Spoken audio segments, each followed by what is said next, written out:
Bonjour tout le monde, bienvenue. Je suis Théo Suir et je viens aujourd'hui pour vous parler de la naturopathie, puisque du coup c'est mon métier et que je vais animer la section naturopathie pour UBM.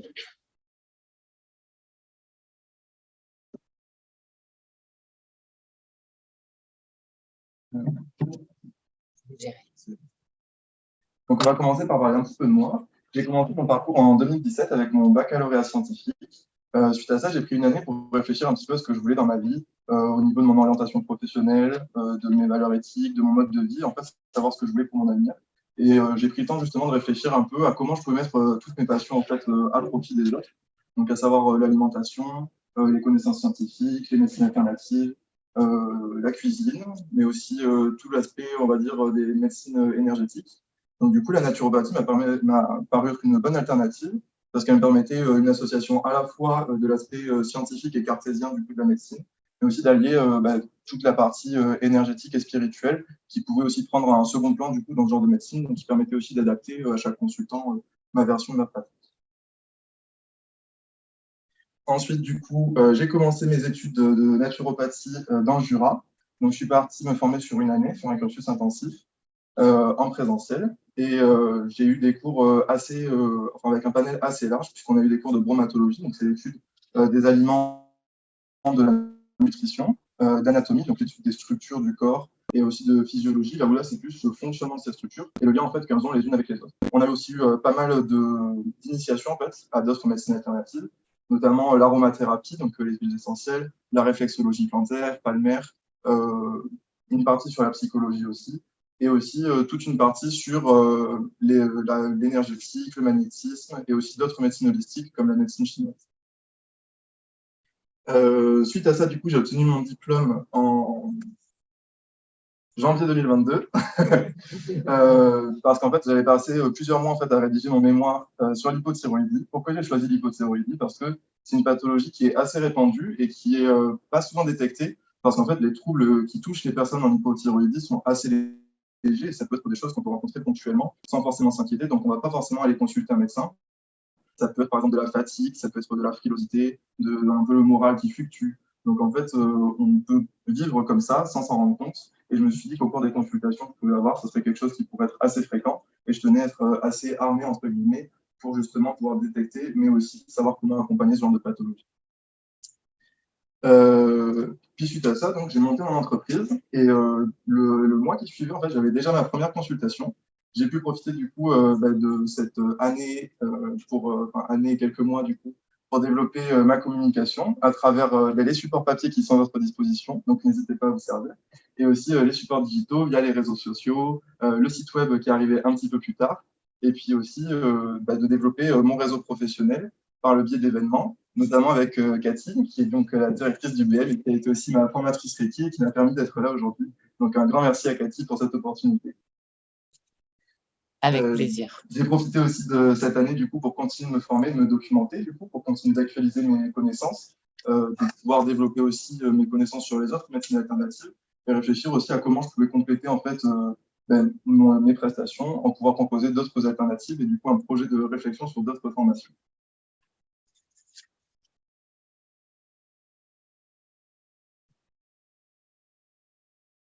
Donc aujourd'hui, je vous propose du coup de définir ensemble ce qu'est la naturopathie, puis de parler de ma pratique, de voir comment est-ce que moi je vois la naturopathie et comment est-ce que je l'exerce, et puis dans un troisième temps, du coup, de parler de mes prestations pour UBM, donc du coup, savoir un peu qu'est-ce que je vais pouvoir vous proposer pour expérimenter la naturopathie.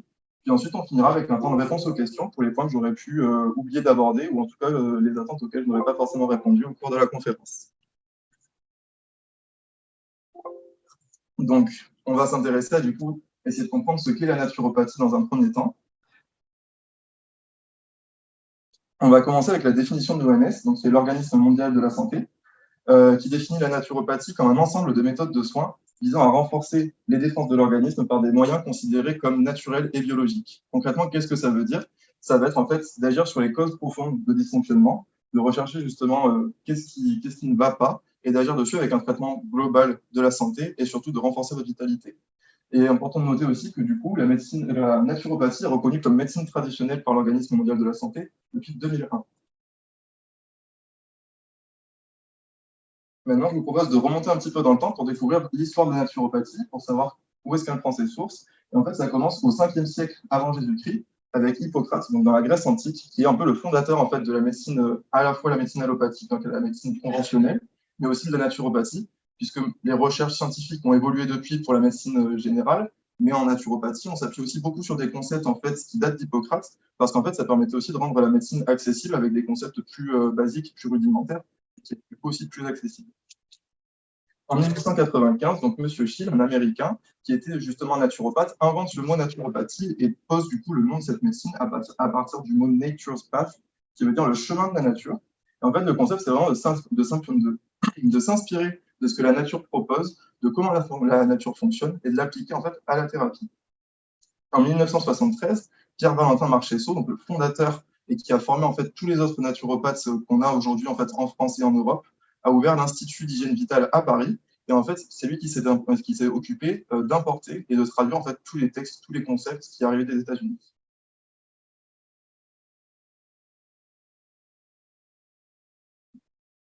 Du coup, en naturopathie, on travaille avec 5 principes. Donc, le premier étant le vitalisme. Le vitalisme, en fait, c'est s'occuper et essayer de renforcer votre force vitale, votre énergie vitale. C'est vraiment, en fait, voilà, de comprendre que c'est quelque chose qui est à la fois physique, mais aussi vibratoire.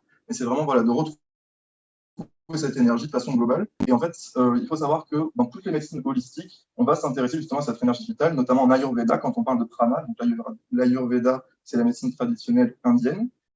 Aussi en médecine traditionnelle chinoise, on va parler plutôt de Qi ou de Qi. Mais en fait, tout ça, c'est le même concept, c'est comprendre que c'est ce souffle de vie qui nous est insufflé à la naissance et qu'on expire de notre dernier souffle en fait, au moment de la mort. C'est ça qui fait qu'on vit. Donc, c'est important de le garder le plus haut possible pour être en bonne santé, en bonne vitalité. Le deuxième point, qui est l'holisme. Le concept de l'holisme, en fait, c'est pour ça qu'on parle de médecine holistique. C'est le fait de prendre l'individu dans sa globalité, comme on disait, donc sur des plans assez larges. Ça peut être à la fois l'environnement, qui soit professionnel, au niveau aussi de la composition familiale, quelles sont vos contraintes, au niveau aussi de l'emploi du temps, au niveau du budget, au niveau de votre motivation aussi, quelle implication vous êtes prêt à mettre dans la naturopathie. Euh, Comment est-ce que vous avez l'habitude de vous alimenter, quelle est votre activité physique. Voilà, c'est quelque chose d'assez large et sur divers plans. Le troisième point, qui est le causalisme, c'est la recherche des causes profondes. En fait, ça va être toujours d'aller gratter la cause de la cause de la cause, et pas en fait se contenter de traiter les symptômes superflus, les symptômes de surface, mais plutôt d'aller gratter justement les pathologies sous-jacentes qu'on n'a pas forcément détectées. Comme tout à l'heure, on parlait de l'hypothyroïdie. On va peut-être venir consulter parce qu'on se sent fatigué, mais en fait, en grattant, on va se rendre compte qu'il y a peut-être une hypothyroïdie. Et là, justement, on va pouvoir orienter justement sur un médecin généraliste pour vérifier ça par le biais de prise de sang. Donc, voilà. L'humorisme, du coup, ça va être de s'intéresser aux humeurs. Ce qu'on appelle les humeurs, justement, ça, on se base sur les travaux d'Hippocrate. En fait, c'est les fluides du corps qu'on appelle humeurs. Ils sont au nombre de 4. Donc, on a le sang, la lymphe, et ensuite, à l'époque d'Hippocrate, on considérait donc la bile jaune et la bile noire. De nos jours, du coup, le concept a un peu plus évolué. On parle plus de liquide intracellulaire et de liquide extracellulaire. Donc, comme quoi aussi, les théories évoluent et continuent de s'affiner en fait avec le temps, mais on garde quand même certains concepts.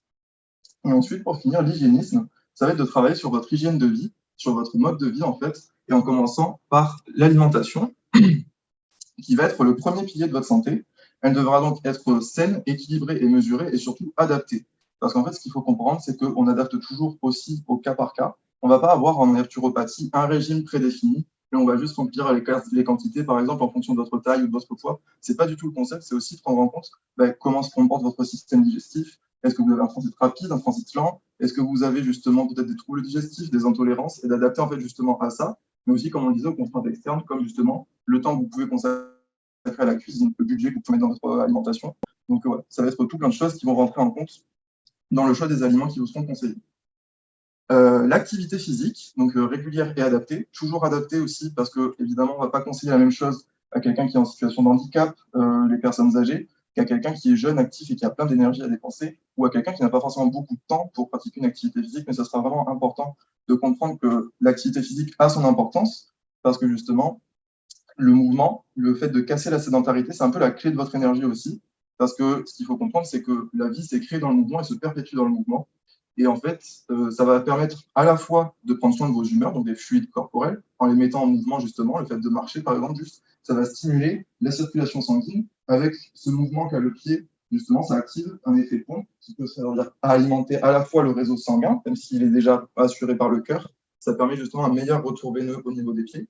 mais aussi le réseau lymphatique, parce que le réseau lymphatique n'a pas de pompe. En fait, il est en parallèle du réseau sanguin, mais il n'est pas pompé. C'est juste les mouvements en fait, qu'on fait la journée qui activent cette pompe. Donc, ça va être vraiment important de rester en mouvement, de faire de la respiration aussi qui va pouvoir activer ce mouvement. Voilà, ça va être vraiment quelque chose d'assez global. L'activité physique, ça ne sera pas forcément faire du sport, ça peut être tout simplement voilà, du ménage, du jardinage, du bricolage, ce genre de choses.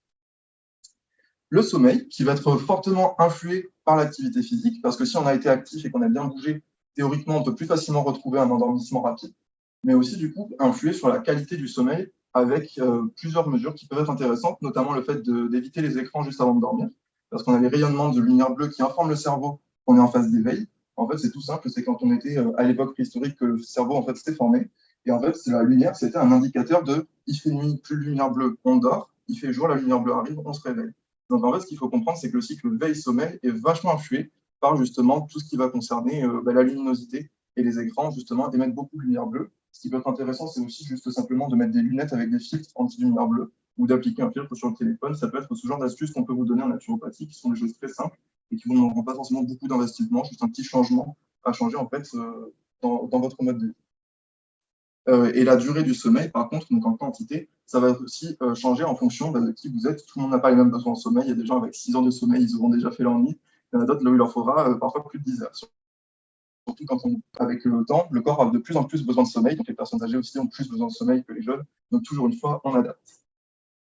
L'équilibre du mental, qui lui aussi est très influé par le point précédent, puisque avec un bon sommeil, on a généralement une santé mentale plus en forme, quoi. Donc, ça va être super important, justement, de surveiller son sommeil. L'équilibre mental qui passe aussi par l'équilibre des émotions. Après, chacun a ses croyances. Moi, je parle du principe que quand on a le corps et le véhicule de l'âme, qu'elle puisse exprimer ses messages. Donc, en fait, en s'occupant du symptôme et de la pathologie, on va traiter les effets physiques. En fait, ce qu'il faut comprendre, c'est aussi qu'il y a un message de l'âme qui cherche à s'exprimer. Et si on ne l'écoute pas et qu'on traite le problème, ce qui peut arriver, c'est que l'âme continue de s'exprimer et on voit d'autres messages qui peuvent être parfois plus violents. Donc, ça peut être intéressant à la fois d'agir sur le corps, mais aussi sur l'esprit pour éviter justement d'avoir d'autres troubles qui apparaissent. Dans l'équipe du mental, le deuxième point, ça va être la gestion du stress, parce que de nos jours, on est tous de plus en plus stressés, notamment quand on vit en ville avec la pollution aérienne, mais aussi la pollution sonore, parce que le stress, c'est pas forcément que mental, ça peut être aussi le stress physique. Donc, c'est voilà, toute cette dimension-là de la gestion du stress, parce que justement, ça va influer sur votre système nerveux et votre système hormonal. En fait, c'est les deux grands systèmes qui assurent la communication entre tout le reste de vos organes. Donc, si vous avez un petit souci au niveau soit du système nerveux ou hormonal, en fait, c'est comme si vous alliez à un concert, mais qu'il n'y avait pas de chef d'orchestre pour assurer la cohésion du groupe. Donc, c'est comme ça qu'on peut avoir justement des dysfonctionnements. Donc, le stress perturbe justement la cohésion en fait, de l'organisme. Et pour finir, donc l'harmonie énergétique, qui elle aussi du coup est influée par le mental et la pensée, parce que la pensée est une vibration. En fait, ce qui est super important à comprendre, c'est l'impact qu'on peut avoir avec l'aspect énergétique et vibratoire en fait de la thérapie.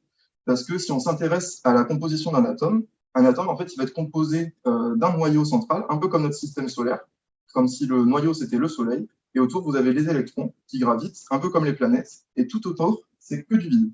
Et en fait, ce vide-là, c'est pas simplement du vide, mais c'est aussi de la vibration. Et en fait, c'est sur cette vibration-là qu'on va agir avec l'énergétique. Ce qu'il faut comprendre, c'est qu'on a 99,99999% de vide, donc d'énergie. Alors que quand on agit avec de l'alimentation ou une plante ou un médicament, on agit sur les 0,001% de matière. Donc la thérapie énergétique a vraiment son importance dans le fonctionnement de l'organisme. Maintenant, on va parler des rôles du naturopathe. Le premier rôle, ça va être la prévention, super importante en naturopathie, puisque quand vous allez venir en rendez-vous, pour une pathologie précise par exemple, on va traiter la pathologie en elle-même, mais en même temps, on va avoir une action au sens large, puisque chaque mesure qui va être mise en place va aussi prévenir d'autres troubles, puisque ça passe par le mode de vie. Donc il faut comprendre que chaque mesure qu'on met en place ne va pas agir que sur une problématique donnée, mais aussi sur plein d'autres choses qui auraient pu apparaître à long terme si on n'avait pas justement avorté justement le problème avant qu'il n'arrive.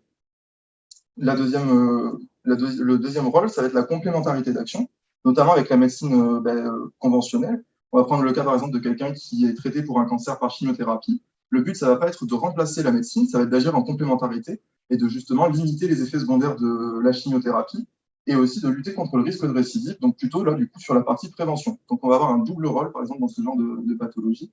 Et ça peut être aussi de travailler main dans la main avec d'autres thérapeutes, par exemple les psychologues, les réflexologues, les sophrologues, pour justement assurer justement une bonne réussite dans les démarches que vous allez pouvoir mettre en place pour être en bonne santé. L'éducation sanitaire, ça va être tout simplement de transmettre des connaissances pour mieux comprendre votre corps et comprendre l'impact de ce qu'on va pouvoir mettre en place ensemble. Et l'accompagnement vers l'auto-guérison, c'est tout simplement, en fait, justement, comme on disait, renforcer votre énergie vitale et faire en sorte que votre corps retrouve justement tout ce dont il a besoin, à la fois sur le plan vibratoire, donc vous sentir bien, avoir une harmonie énergétique, mais aussi au niveau de votre vitalité physiologique, avec les vitamines, les minéraux, tous les bons éléments en fait, nutritifs qui servent au corps à fonctionner. Donc justement, en fait, en redonnant toutes les bonnes sources d'énergie à votre corps, il va pouvoir retrouver son pouvoir d'auto-guérison. Donc le naturopathe ne soigne pas directement, il redonne à votre corps l'autonomie pour se guérir lui-même.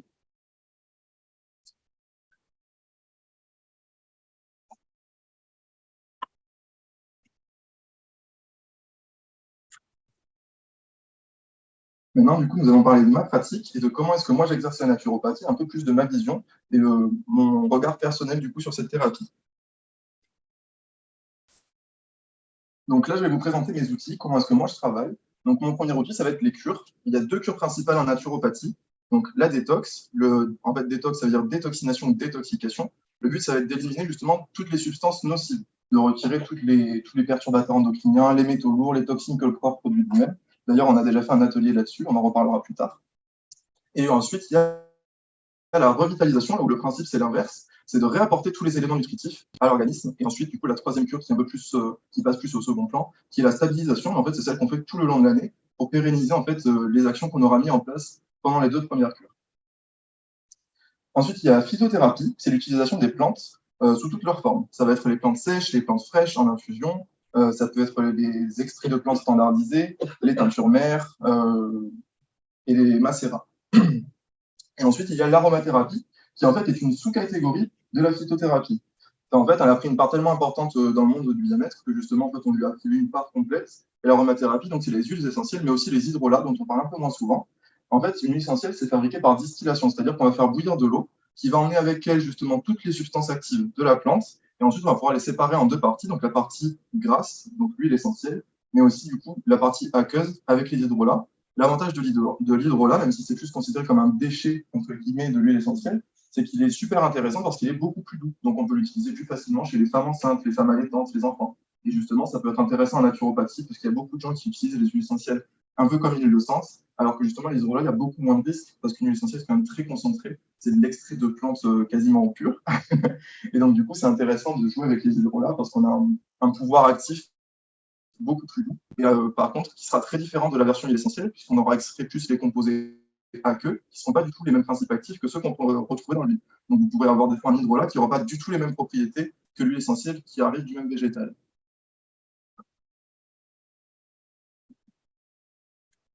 Ensuite, on a la gémothérapie. Donc c'est l'utilisation des macérats de bourgeons.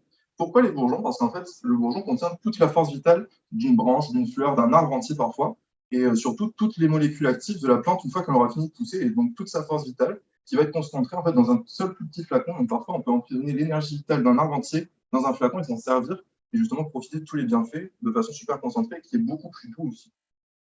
Les compléments nutritionnels, alors là, il ne faut pas avoir peur. Le but, ça ne va pas être avec les compléments alimentaires de vivre comme ça à vie. Le but, ça va être plus de réfléchir avec le naturopathe comment est-ce qu'on peut trouver les nutriments dans l'alimentation. Mais en attendant, quand vous allez avoir par exemple quelqu'un qui va venir, pour prendre l'exemple de l'arthrose, qui va venir en consultation parce qu'elle a de l'arthrose, on va essayer de chercher les minéraux par exemple dans l'alimentation, mais surtout, dans un premier temps, de soulager et surtout de refaire le stock rapidement. Donc en fait, par l'alimentation, on va avoir une action à long terme, mais avec le complément alimentaire, on va pouvoir refaire le stock rapidement pour pouvoir l'arrêter une fois que l'alimentation aura pris le relais du complément. Donc le but, ce sera plus d'avoir une action ponctuelle et justement de pouvoir pérenniser les actions avec d'autres outils. Ensuite, on a la lithothérapie, c'est l'utilisation des pierres, des minéraux et de tous les cristaux. La lithothérapie, en fait, le principe, ça va être d'agir justement sur les 99 et quelques pourcents d'énergie, parce qu'en fait, là, on va se servir surtout de la vibration pour compléter les autres outils qui là agissent plus sur la matière. Ensuite, on a la réflexologie, donc qu'elle soit plantaire ou palmaire, c'est-à-dire les pieds ou les mains. Là, je ne serai pas en fait sur du traitement directement sur vous, ce sera plus des conseils pour de l'auto-traitement, là où je vous expliquerai un peu quel point stimuler ou quel point apaiser justement pour s'adapter en fait au fonctionnement de chaque organe et en fonction des dysfonctionnements que vous pourrez constater. Et en fait, ce sera super sympa parce que vous pourrez le faire à la fois à la maison, en famille et partager un petit peu avec le reste de la famille. Vous pourrez organiser des petites soirées massage, peut-être avec les enfants ou avec les parents suivant les âges. et justement faire profiter un peu tout le monde et pouvoir partager aussi vos retours, parfois pratiquer les uns sur les autres. Donc ça peut être intéressant justement de le faire comme ça, ou aussi au boulot. Si vous avez une petite pause déjeuner là où vous pouvez caler ça entre-temps, ça vous permet aussi d'avoir un moment pour décompresser et surtout de respirer. Parce que pendant qu'on fait de la réflexologie, c'est super intéressant d'avoir un travail du souffle, du pranayama, comme on dit en yoga. C'est justement de profiter du souffle pour apaiser, relâcher et évacuer ce qui ne va pas. Et en profiter aussi pour inspirer et vous nourrir de cette énergie vitale qui est aussi partout autour de nous. Les massages, un peu le même principe, on ne sera pas forcément sur des prestations massage, mais plus sur de l'automassage et des conseils en automassage pour activer justement les fameuses humeurs avec du drainage sanguin et lymphatique manuellement, ou aussi du pétrissage des viscères pour libérer les intestins, retrouver du confort digestif et stimuler le transit. Ça peut être par exemple ce genre de conseils qu'on pourra retrouver.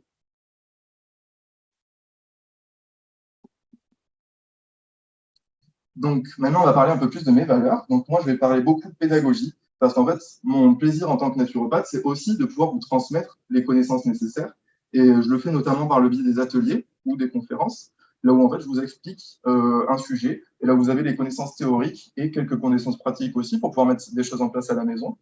Le but, en fait, voilà, c'est vraiment de mieux comprendre votre corps pour justement trouver de l'autonomie, devenir pleinement acteur de votre santé et justement, à terme, pouvoir gérer tous vos soucis sans mon intervention. À la rigueur, peut-être prendre des consultations de suivi ponctuellement, justement, dans l'année pour faire un point sur les évolutions, sur les petites choses que vous commencez à voir apparaître. Et voilà, ça sera aussi apprendre à être à l'écoute de son corps, voir ce qui va, ce qui ne va pas, voir comment on peut ajuster et aussi savoir qu'est-ce qui fonctionne moins bien. Et apprendre à mieux vous connaître aussi. La naturopathie, ça ne va pas être juste des conseils généraux, ça va être aussi à vous de comprendre et de retrouver en fait une intimité avec votre propre corps et de comprendre comment il fonctionne, qu'est-ce qui lui réussit, qu'est-ce qui lui réussit pas. Et en fait, voilà, c'est aussi vous donner de l'autonomie et des connaissances théoriques. La proximité, elle me permet aussi de comprendre mieux votre état d'esprit, votre environnement, d'être en fait un peu plus proche de vous pour vous comprendre un peu plus dans votre intimité et surtout pouvoir instaurer un climat de confiance parce qu'en naturopathie, on peut parler de sujets qui peuvent être sensibles au niveau émotionnel, qui vont pouvoir brasser. Il faut être capable de pouvoir en parler pour justement garantir la réussite en fait des actions qu'on va pouvoir mettre en place derrière. Mais aussi, on va parler aussi de tous les déchets du corps. Il y a certaines personnes qui peuvent être gênées de parler de ça. Donc, c'est vraiment un gros plus de se sentir en confiance. Donc, c'est quelque chose qui me tient vraiment à cœur. La nature, dans le sens où je fais confiance aux solutions de guérison naturelle. Et comme le mot naturopathie a été inventé, à partir du chemin de la nature, c'est vraiment voilà, suivre le chemin de la nature, s'inspirer de ce qu'on peut nous proposer et de l'appliquer justement à ce qu'on peut proposer en thérapie. Ça va être toujours aussi proposer des solutions plus saines et plus respectueuses de l'environnement. Vous aurez le choix ou non après de les adapter, de faire le choix, mais il y aura toujours des options qui vous seront proposées. Donc, ils vont varier soit au niveau de la durée, par exemple, qui sont peut-être un peu plus contraignantes, ou qui sont peut-être un peu plus onéreuses, mais vous aurez toujours le choix, en fait, de choisir une mesure plutôt qu'une autre, dans le but de justement de soutenir l'environnement, dans le but aussi de respecter mes propres valeurs éthiques pour préserver la faune et la flore. Maintenant, on va parler plutôt des prestations que je propose pour UPM, donc les services dont vous allez pouvoir profiter. Pardon. Ils sont au nombre de 4. Donc, on va avoir les mini-bilans, les premières consultations qui se déroulent un petit peu différemment des consultations de suivi, et vous aurez les ateliers. Pour toute prise de rendez-vous, elle se fait directement sur le site UBM, comme vous avez l'habitude de le faire en fait pour les autres sections. Alors, les mini-bilans, ce sont des rendez-vous de 20 minutes qui coûtent 15 euros. Ils permettent en fait une première approche de la naturopathie pour faire une première idée, de découvrir à la fois la naturopathie et ma pratique, parce qu'ils nécessitent peu d'engagement. Vous allez avoir justement l'avantage que ce sera peu coûteux, ça prendra peu de temps. Donc, ça permet justement voilà, de recenser tous vos ressentis en fait, pour savoir si ça vous correspond ou pas, si vous trouvez que ça vous apporte des bénéfices que vous attendez, si ça répond voilà, réellement à vos attentes. Et l'essentiel, ce sera de pouvoir aussi mettre des actions globales et générales en, fait, en place, et surtout des préconisations qui seront faciles à appliquer. Pour les personnes qui sont intéressées, il reste encore des places pour le 4 avril, et on a du coup reprogrammé aussi une date pour le 3 mai. Le 3 mai, ne vous inquiétez pas si vous ne le voyez pas tout de suite, elles seront mises en ligne début de semaine prochaine. Donc, ne vous inquiétez pas si elles ne sont pas apparues, ça arrivera dans pas longtemps. Les consultations. Donc là, on est sur le format première consultation qui est un peu plus long parce que justement, il y a toute la partie anamnèse. Ce qu'on appelle anamnèse, en fait, c'est la partie là où je vous pose des questions pour justement cerner un peu qui vous êtes, quel est votre environnement. Après, justement, cette partie anamnèse est un peu réduite parce qu'en fait, avant chaque consultation, je vous envoie un pré-questionnaire par mail pour justement avoir juste quelques petites infos pratiques. Donc, le motif de la consultation, votre passé médical, un peu celui de la famille aussi pour voir s'il peut y avoir une redondance génétique et aussi les traitements médicamenteux en cours. Donc, c'est aussi pour ça que ce bilan est un peu plus long, puisqu'il dure 1 heure et demie et coûte 50 euros. Et il permet justement d'avoir une action plus ciblée, puisqu'on a eu le temps d'identifier les causes profondes. Donc, on agit directement dessus, mais aussi des actions plus durables dans le temps, donc une action à long terme. Ce qui est important de noter aussi, c'est que je vous envoie toujours, après chaque consultation, quelques jours après, je vous envoie en fait un programme personnalisé et détaillé par mail. Donc, du coup, vous avez vraiment un récapitulatif de tout ce qu'on a pu voir ensemble. Ça vous permet aussi de mieux profiter de la consultation, puisque vous n'aurez pas forcément besoin de vous dire, ah, il faut que je retienne tout, il y a beaucoup d'informations d'un coup, parce que c'est aussi des consultations qui sont très riches en informations. Donc, vous avez l'avantage aussi de pouvoir profiter justement du programme qui vous est envoyé, là où on détaille à la fois les conseils qui sont mis en place, pourquoi est-ce qu'on les met en place et quel levier on va activer. Et justement, un détail sur chacun des leviers. Par exemple, on va prendre l'exemple du stress. Si on agit sur le stress, vous aurez un détail, par exemple, sur, disons, la cohérence cardiaque, comment ça se fait, pourquoi on fait ça. Et ensuite, vous aurez un petit paragraphe sur le stress pour expliquer comment ça fonctionne. Et pareil, si on parle du système hormonal, etc. Pour les personnes intéressées par les consultations, les prochains créneaux, du coup, ce sera le 26 avril.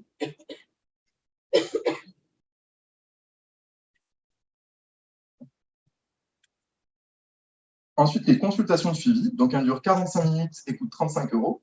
Elles permettent un ajustement justement des conseils qu'on aura pu mettre en place lors des précédentes consultations, de faire un bilan aussi sur les améliorations que vous avez pu constater, voir en fait quelle mesure a eu le meilleur rapport bénéfice-implication et qu'est-ce qu'on peut faire justement pour améliorer les bénéfices des autres, voir s'il y en a un qui vous demande trop d'implication, mais là vous voyez qu'il y a quand même des bénéfices, voir comment on peut l'adapter à votre journée. Des fois, on peut juste changer le moment de la journée si vous voyez que c'est une question de timing, voir si on ne peut pas trouver des solutions moins chères si c'est une question de budget. Toujours adapter justement et ajuster. Donc le principe, ça va être de viser une action à long terme et justement de l'autonomie. Le but du naturopathe, comme je disais, c'est pas de vous prendre un suivi sur 10 années, c'est un accompagnement sur quelques consultations et ensuite voilà, d'avoir un suivi 1 ou 2 fois par an, juste pour faire en fait un état des lieux, un bilan de votre vitalité assez régulièrement. Toujours pareil, je vous envoie le bilan actualisé avec les nouveaux conseils par mail. Et pour finir, du coup, les ateliers, c'est des ateliers qui durent 1 heure et qui coûtent 5 euros par personne. Ils sont limités à 10 places, donc pensez à vous inscrire assez rapidement pour que les places soient encore disponibles. Donc, ils permettent également aussi une première approche de la naturopathie, puisque en fait, vous allez venir en vous inscrivant, en sachant pour quelle thématique vous venez.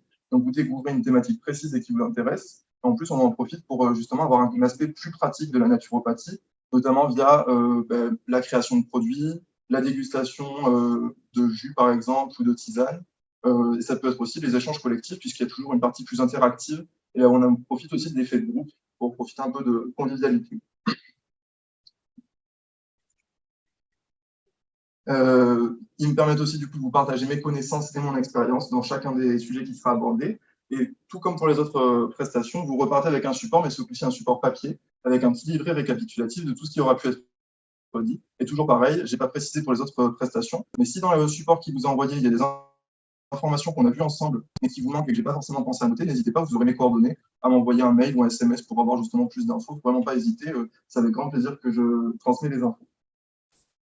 Du coup, mardi dernier, on a déjà fait un premier atelier sur le thème de la détox pour les personnes qui ont eu la chance de venir. Et on a pu profiter justement de la dégustation d'un jus frais qui était fait maison et de tisanes à base de plantes médicinales qui traitaient la détox du foie et du rein. Et tout le monde est reparti avec son petit livret et la recette du jus pour pouvoir profiter justement des informations et de la recette pour reproduire à la maison. On vous propose du coup de renouveler l'expérience avec une réédition de l'atelier détox qui se tiendra le 25 avril. Toujours pareil, du coup, les nouvelles dates des ateliers, pour l'instant, viennent juste d'être ajoutées, donc vous pourrez les réserver qu'à partir de la semaine prochaine. Et donc, il se déroulera un peu de la même façon, avec le même format. Et on vous propose aussi une nouvelle thématique avec la gestion du poids, qui se tiendra du coup le 2 mai. Donc, toujours pareil, il faudra attendre un petit peu avant de pouvoir réserver. Et en fait, cet atelier me permettra aussi de vous transmettre votre expérience, parce que depuis le lycée, du coup, moi, j'ai perdu 35 kilos. Donc, je vous permettrai aussi justement de profiter des erreurs que j'ai pu faire et qu'il faudra éviter de commettre, de changer un peu votre regard sur votre poids, que ce soit justement l'approche de votre corps, mais aussi se dire que la perte de poids, ça passe pas forcément par un régime hypocalorique et super restrictif, et plus de comprendre l'importance en fait de votre métabolisme dans la perte de votre poids.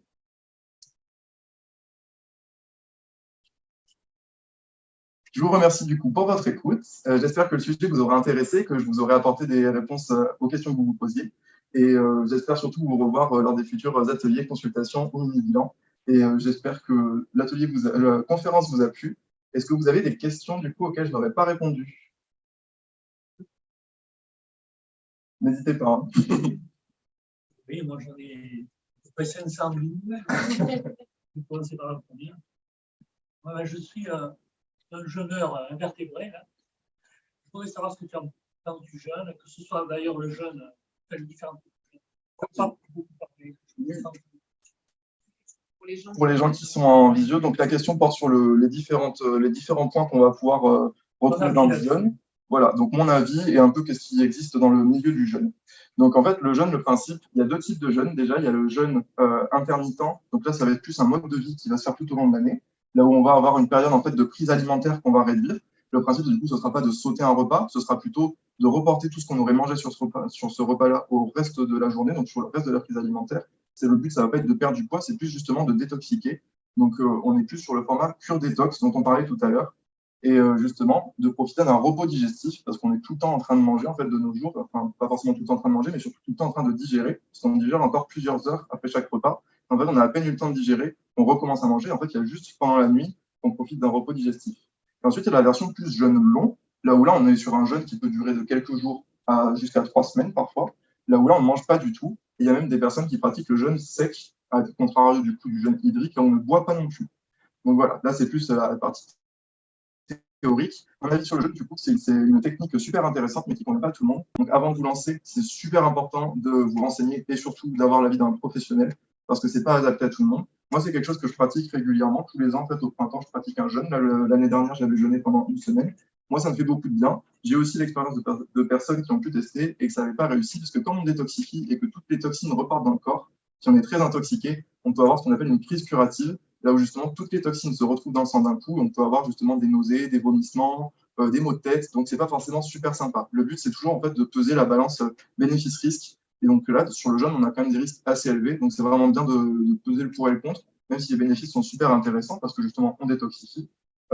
Pendant le jeûne, il y a une partie là où en fait le corps se nourrit de ses propres déchets et aussi des cellules qui ne servent à rien, notamment les cellules cancéreuses. Donc le jeûne, ça peut avoir des vertus anti-cancer.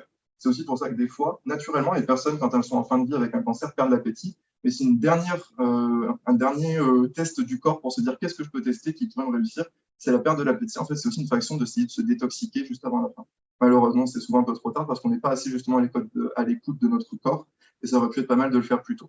Après, voilà, comme je disais, c'est du cas par cas, c'est pas forcément le cas pour tout le monde. Donc voilà, prenez le temps de vous renseigner, de voir si le sujet vous plaît. Il ne faut pas le faire dans un truc, dans un état d'esprit, là où vous vous dites, on m'a dit que c'était bien jeune, je le fais, je me force à le faire. C'est aussi pendant le jeûne, être à l'écoute et vous dire, est-ce que là, ça me réussit bien? Est-ce que là, je me sens pas plus fatigué qu'avant? Alors, c'est normal d'avoir un petit moment de fatigue dès le début, parce que c'est ce qu'on appelle justement la mini-crise curative, mais si ça continue de durer dans le temps, stop, on arrête, ou alors on reprend petit à petit, on part plus sur une cure de jus ou une monodiète, qui sont d'autres cures qui peuvent être intéressantes pour le repos digestif. La monodiète, pour ceux qui ne connaissent pas, c'est manger qu'un seul type d'aliment pendant quelques jours. Alors là, on est limité à vraiment quelques jours, c'est-à-dire 2-3 jours, pas plus. Mais ça peut être une cure de carottes quand c'est l'automne. Ça peut être pas mal de détoxifier aussi à l'automne et au printemps. C'est un peu les deux saisons. On part pour pratiquer la détox. Et en fait, vous allez manger des carottes pendant 3 jours. Mais alors, ça va être sous toute leur forme. Donc, ça peut être en jus, en purée. Donc, pour répondre du coup un peu aux jeunes, mon point de vue, c'est que c'est assez mitigé. C'est que c'est du cas par cas. Et en naturopathie, c'est rare qu'on ait des réponses très tranchées en mode oui, c'est bon, non, c'est pas bon. Ça va être toujours d'adapter. Il n'y a pas une réponse juste pour tout le monde. Comment? Merci. Est-ce que vous avez d'autres questions? Oui. Vous parlez de super aliments. Est-ce que vous pouvez nous en dire un peu plus? Ok. Donc pour les personnes qui nous suivent à distance, donc là la question porte sur les super aliments. Donc on nous demande de citer plusieurs exemples. Donc en fait on va avoir par exemple la spiruline qui est super intéressante, super riche en fer, qui contient aussi de la phycocyanine, non un peu barbare, mais en fait c'est une molécule active qui va avoir plein de vertus, notamment le fait de stimuler l'hématopoïèse, donc c'est la création des globules rouges, donc la création du sang. Donc pour les personnes anémiées c'est super intéressant parce que vous avez le combo stimulant de la fabrication du sang et en plus la matière première du coup de l'hémoglobine qui est le fer. Donc vous avez un combo 2 en 1 avec la spiruline. Et la phycocyanine a aussi des vertus antidépressives. Il y a même des personnes qui produisent, en fait, parce que je connais un producteur, de la phycocyanine extraite pure. En fait, c'est bleu, donc on a l'impression que c'est un truc super chimique. En fait, c'est naturellement bleu la spiruline. Enfin, le colorant de la spiruline naturelle, c'est bleu. Et après, la partie verte, c'est plus la partie algue qui donne cette petite teinte. La spiruline, du coup, super intéressante, à combiner avec, par contre, de la vitamine C, donc qui peut être obtenue avec du jus de citron, du kiwi, des oranges, voilà, tout ce qui va être très riche en vitamine C, parce qu'en fait, la vitamine C va potentialiser, va favoriser en fait l'assimilation du fer. Parce que le fer, quand il n'est pas d'origine végétale, quand il n'est pas d'origine animale, on dit qu'il est non éliminique, c'est-à-dire qu'il n'est pas lié à des molécules que le corps assimile facilement. Donc, il faut le lier avec de la vitamine C pour faciliter son absorption. Autre type de super aliment qu'on peut trouver qui sera beaucoup moins cher, par exemple pour les portefeuilles plus réduits, ça peut être l'ail. L'ail qu'on a tous dans notre cuisine, qui en plus est de chez nous. L'ail qui a plein de vertus justement déjà antiparasitaires pour quand on souffre de verre ou faire du préventif.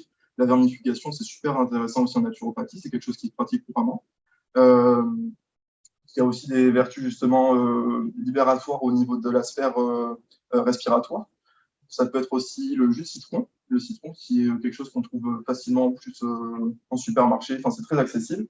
Et vous pouvez faire justement, on en parlait dans la détox, un petit peu de jus de citron dans de l'eau chaude. Donc toujours pareil, par contre, là, je donne des conseils, mais ça sera au cas par cas. Donc c'est pas parce qu'on en parle aujourd'hui que c'est forcément bon pour tout le monde. Mais voilà, le jus de citron, par exemple, pour de la détox, pour reminéraliser aussi. Parce que le jus de citron, c'est un peu quelque chose d'ambivalent. Certains métabolismes vont mal le digérer et va avoir un effet acidifiant, ce qu'on ne veut surtout pas, alors que certaines personnes vont bien l'assimiler et aura un effet alcalinisant et qui va tamponner justement l'acidité. Donc là, c'est vraiment là sur le bon exemple pour dire qu'on est sur du cas par cas, parce que ça peut avoir l'effet inverse d'un métabolisme à l'autre. Je réfléchis si j'ai d'autres idées, mais comme ça qui me viennent en tête, on peut avoir les baies de goji aussi, ou en fait les myrtilles, tout ce qui va être en fait les baies rouges, parce qu'elles contiennent beaucoup d'antioxydants. Et les antioxydants, c'est super important, surtout pour lutter contre les effets physiologiques du stress, parce que le stress a un effet oxydatif, c'est-à-dire en fait que le corps produit naturellement donc, ce qu'on appelle des radicaux libres. Quand on parle d'oxydation, c'est des radicaux libres. C'est des molécules instables en fait, qui sont issues du métabolisme naturel du corps. Et quand on stresse, la machine s'accélère et en produit de plus en plus, on n'est plus capable de les éliminer. Donc les baies de goji qui contiennent beaucoup d'antioxydants servent justement à tamponner cette oxydation.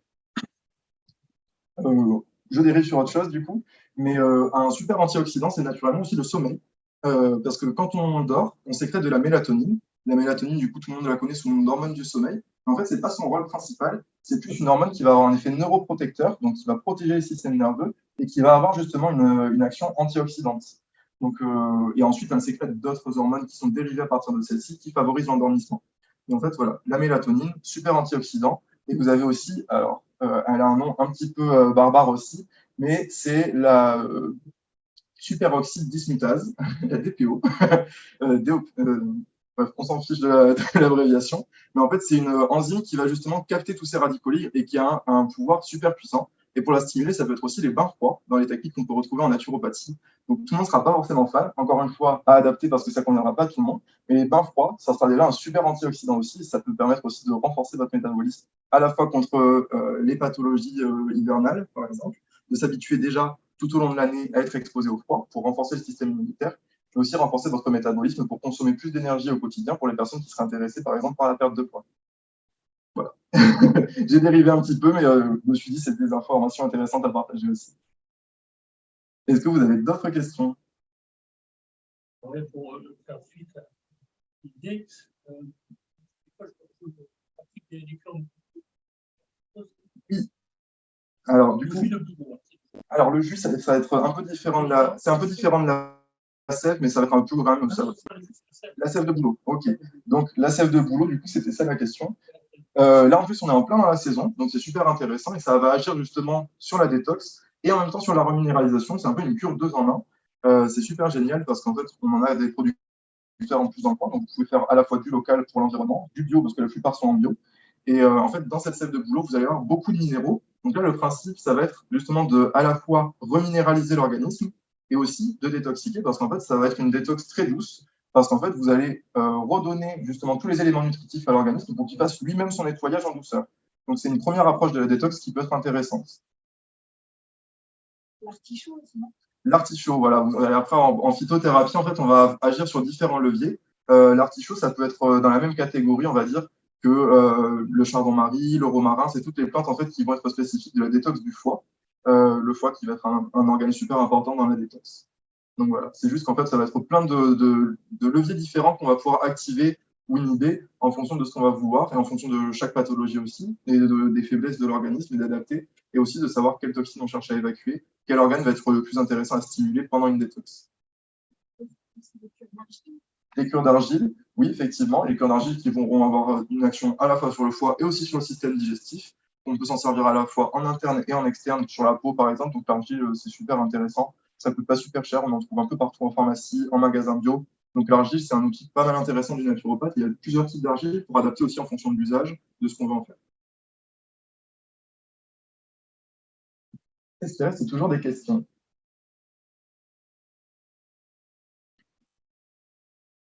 Bon, et bien si tout le monde a pu avoir les réponses à ces questions, ben, je vous remercie pour votre écoute. Si vous avez des questions plus personnelles et que vous voulez en faire part, eh ben, n'hésitez pas, je reste à disposition le temps de ranger la salle. Et je vous souhaite une très belle journée. À bientôt. Merci. Merci Théo. Hein. C'était assez clair. Hein. Bon. Ce qu'on n'a pas dit, c'était que tous les bilans, les conférences, enfin, les ateliers se faisaient à UBM à Lorgaté au 9e étage. Voilà, si vous voulez plus d'infos, vous allez sur le site onglet bien-être, naturopathie, il y a toutes les infos. Si vous voulez plus d'informations, bah, soit vous contactez directement Théo ou vous appelez UBM. Voilà, c'est une activité que l'on avait il y a quelques années. Notre ancienne naturopathe Sarah a eu un bébé, elle est partie. Donc, je trouvais intéressant de la remettre, mais je n'avais pas trouvé de personnes qui pouvait correspondre. Et je pense que Théo, même j'en suis sûre, Théo est vraiment que ça vous a plu et que ça a ouvert des possibles pour vous. Voilà. Alors, la seule chose qui n'a pas été encore, parce qu'on vient juste de décider les dates, c'était les ateliers. On vient de le faire tout à l'heure, juste avant. Donc, on n'a pas eu le temps de créer les liens. Ça, c'était pour les ateliers. Et on n'a pas créé le lien. Pour la deuxième session de mini-bilan, celle du 4 avril, du coup, elle est déjà dispo. Voilà. Mais celle du 3 mai, du coup, elle n'est pas encore en ligne. Le reste est en ligne. Voilà, ça se fait sur le site. Vous avez un petit lien. Ça va arriver normalement lundi au plus tard. Ouais. Envoyer un mail pour dire, bah voilà, moi j'étais à la conférence, je suis intéressée. Et du coup, quand on crée, on vous enregistre. Ok, ça peut se faire. Ah oui, d'accord. Alors, je n'étais pas contente parce qu'il y a plein de gens qui étaient prévus et on était 6. Voilà. J'ai quand même demandé ce matin si je pouvais venir et on m'a dit non. C'est qu'il y en a pas qui n'ont même pas prévu. J'ai fait un mail et on m'a répondu. Je ne suis pas venue. Ouais, mais j'étais pas contente. Pas contente. Alors, il y a des gens que je n'ai pas prévenus, que j'ai inscrits d'office, je savais, donc ça c'est un peu la faute de cette personne. Et puis il y en a d'autres qui ont oublié. En fait, ce qui s'est passé, il y a eu 2 personnes où ils se sont. En fait, quand j'ai fait, je me suis trompée de date, en fait, je fais 50 choses à la fois. Et à un moment donné, j'ai mis Eratom.